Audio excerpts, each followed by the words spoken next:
A popularisé le concept de média mensonge. Vous pouvez m'expliquer ce que c'est? Un média mensonge, c'est une manière de manipuler l'opinion. Moi, j'ai travaillé ça dans ce que j'appelle la propagande de guerre, qui est un concept qui vient de l'historienne Anne Morelli, qui a étudié l'histoire notamment de 14-18. Et la propagande de guerre, ça consiste à manipuler une opinion. Si on est les États-Unis ou la France et qu'on décide de faire une guerre contre un pays, on va évidemment pas dire on veut voler son pétrole, son gaz, ses richesses, on veut contrôler la zone stratégique, ça on peut pas dire.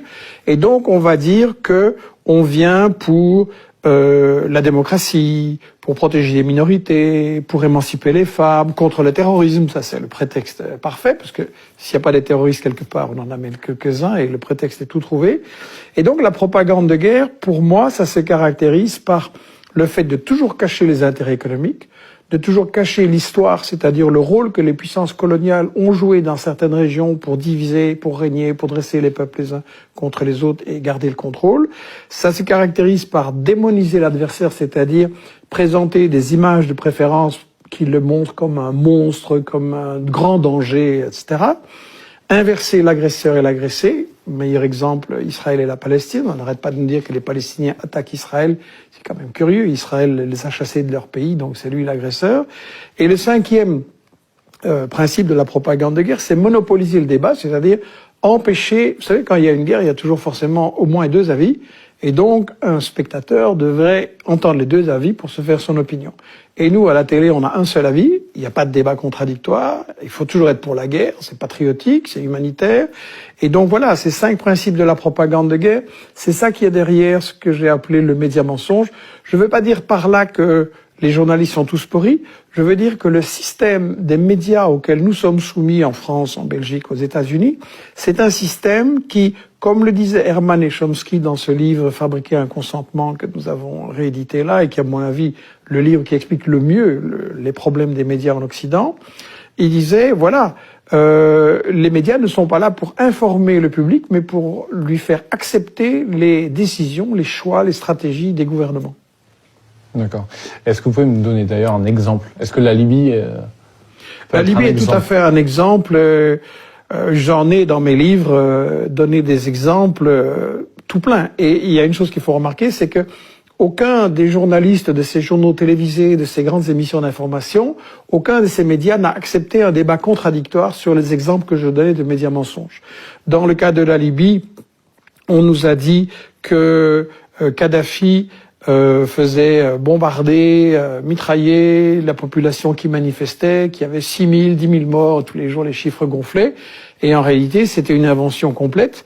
Et l'ancien ambassadeur de France, des représentants d'Amnesty, pas du tout favorables à Kadhafi, ont dit que non, ça ne s'était absolument pas passé, c'était un total fake news. Et donc maintenant, tous les professionnels le savent que ça ne s'est pas passé et personne ne le dit au public. Personne ne dit « on vous a manipulé, on vous a embarqué pour approuver la guerre de Sarko » alors que il y avait un problème, il y avait des affrontements limités, des morts des deux côtés et tout ça pouvait et devait se résoudre par la négociation. Et ça a été refusé parce que le but n'était pas d'aider les populations. Le but de Sarko, Juppé, Hillary Clinton, etc.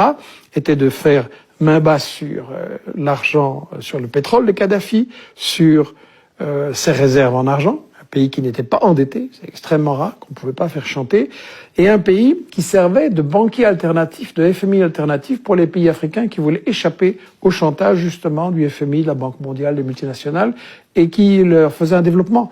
Donc on a vraiment tué un peu un sponsor de l'Afrique en l'assassinant, ce qui était le plan depuis le début. Donc la campagne de Libye, c'est vraiment un festival de fake news.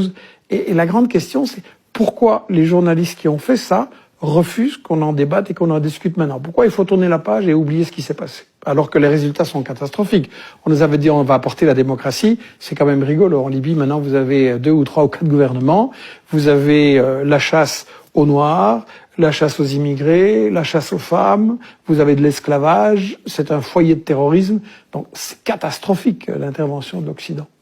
Donc vous estimez que les médias occidentaux en général sont assez suivistes dans la politique étrangère de leur pays? Je ne vais pas dire qu'il n'y a que les médias occidentaux qui font ça. Je pense que c'est quelque chose qui se produit un peu partout. Mais moi, je travaille là où je vis, sur ce que je lis, ce que je vois, ce qui influence les gens qui sont autour de moi.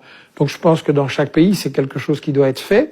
Mais effectivement, les médias occidentaux sont plus que suivis, ils sont complètement intégrés. On va revenir aussi sur votre parcours.